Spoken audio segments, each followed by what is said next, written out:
বন্ধুরা, আশা করি তোমরা সবাই ভালো আছো। তোমার চ্যানেলে তোমাদের সবাইকে স্বাগতম। তোমরা যারা এই চ্যানেলে নতুন তারা কিন্তু অবশ্যই চ্যানেলটাকে সাবস্ক্রাইব করে রাখো। তো আজকের এই মুহূর্তে তোমাদের সামনে যে বিষয়টা নিয়ে শেয়ার করছি খুব ইম্পর্টেন্ট বিষয়, এবং প্রথম দিকেই তোমাদের সামনে এটা শেয়ার করছি, তার কারণ ধীরে ধীরে এটাকে প্রস্তুত করে নাও। জিওগ্রাফি কোশ্চেন অ্যান্ড চ্যানেলের প্লে লিস্টে গিয়ে তোমরা দেখতে পাবে এই যে সমস্ত রচনাগুলোর তার কিন্তু লিঙ্ক দেওয়া রয়েছে, সেখান থেকে তোমরা রচনার সম্পূর্ণ উত্তরও পাবে, এবং উত্তরগুলো এমনভাবেই লেখা রয়েছে যে যাতে তোমরা একটা ভালো মার্কস কিন্তু ক্যারি করতে পারো। আমি বলছি না যে তোমাদের হুবহু নোটসটাকে নামাতে হবে, কিন্তু ওই নোটসটা যদি তুমি পড়ো, তোমার ওই নোটসটার মধ্যে যে পয়েন্টগুলো লেখা রয়েছে সেই পয়েন্টগুলো অবশ্যই লিখবে, যে কোটেশনগুলো লেখা রয়েছে সেই কোটেশনগুলো অবশ্যই লিখবে, এবং নিজের মতো করে সাজিয়ে একটু লেখার চেষ্টা করবে। কারণ যে রচনাটা ওখানে দেওয়া রয়েছে সেই রচনাটা অত্যাধিক হাই লেভেলের, এটা কিন্তু মানতেই হবে, এবং আয়তনগত দিক থেকেও একটু বিস্তৃত বা বড় হয়ে যাবে। অনেক ছাত্রছাত্রী দেখে বলে, স্যার এত বড় একটা রচনা কতক্ষণ ধরে লিখবো? কিন্তু কথাটা সেটা নয়। তুমি ওটা পড়ো, পড়ে বোঝো, বুঝে নিজের মতো করে লেখাটা সাজিয়ে নাও। হুবহু লেখার কোনো প্রয়োজন নেই, বিষয়টাকে বোঝার চেষ্টা করো। আর যদি হুবহু লিখতে পারো, টানতে পারো, সেটা তো অবশ্যই অবশ্যই বেটার।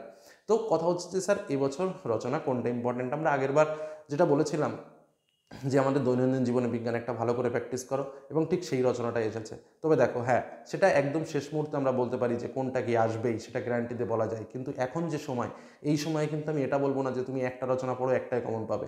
সেটা আমি লাস্টের দিক, শেষের দিকে বলে দেবো, যার জন্য অবশ্যই চ্যানেলের সঙ্গে থাকতে হবে, চ্যানেলকে নিয়মিত ফলো করতে হবে, এবং যে ইম্পর্টেন্ট তথ্য তোমাদের সামনে শেয়ার করছি সেগুলো দেখতে হবে।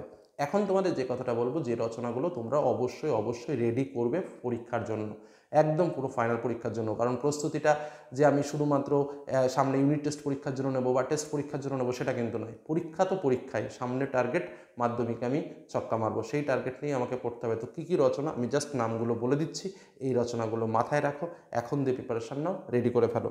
প্রথম রচনা যেটা বলবো সেটা হচ্ছে বিজ্ঞান ও কুসংস্কার, খুব ইম্পর্টেন্ট একটা রচনা। দ্বিতীয় রচনা যেটা বলবো সেটা হচ্ছে পরিবেশ দূষণ ও তার প্রতিকার। বিজ্ঞান বিষয়ক এই দুটো রচনা কিন্তু ভালো করে দেখে রেখো। কী কী বললাম আবার বলছি, বিজ্ঞান ও কুসংস্কার, আর দ্বিতীয়টা বললাম পরিবেশ দূষণ ও তার প্রতিকার, একদম বেসিক রচনা। 3 নম্বর এবং 4 নম্বর যে রচনাটা বলবো, সেই দুটো রচনা কিন্তু একদম বাদ দেবে না। অর্থাৎ বুঝতেই পারছো আমি কি বোঝাতে চাইছি, একদম বাদ দেবে না। সেটা কি কি? বাংলার ঋতু বৈচিত্র্য, আর একটা হচ্ছে বাংলার উৎসব। এই যে 4টে রচনা আমি তোমাদের বললাম, আবারও বলে দিচ্ছি 4টে রচনা। প্রথমটা বললাম বিজ্ঞান ও কুসংস্কার, দ্বিতীয় রচনাটা বললাম পরিবেশ দূষণ ও তার প্রতিকার, তৃতীয় রচনাটা বললাম বাংলার উৎসব, এবং আর একটা বললাম বাংলার ঋতু বৈচিত্র্য।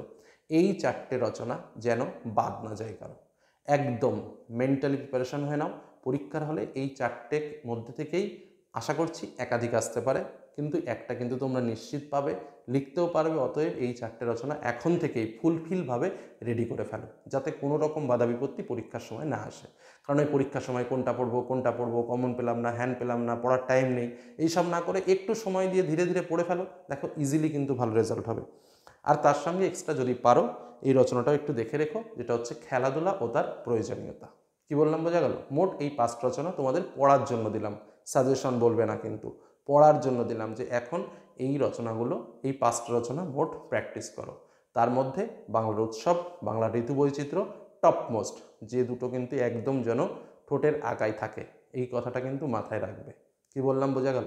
এগুলো প্র্যাকটিস করো, আর চ্যানেলের সঙ্গে থাকো, দুটো চ্যানেলের সঙ্গেই, বিশ্বাস স্যার আমি আছি তোমাদের সঙ্গে। আর একটা হচ্ছে জিওগ্রাফি কোশ্চেন অ্যান্ড অ্যান্সার। দুটোই লক্ষ্য রাখবে, কোনো না কোনোভাবে তোমরা প্রত্যেকটা তথ্য কিন্তু পেতে থাকবে। এটুকু বলে আজকের আলোচনা শেষ করছি। ধন্যবাদ।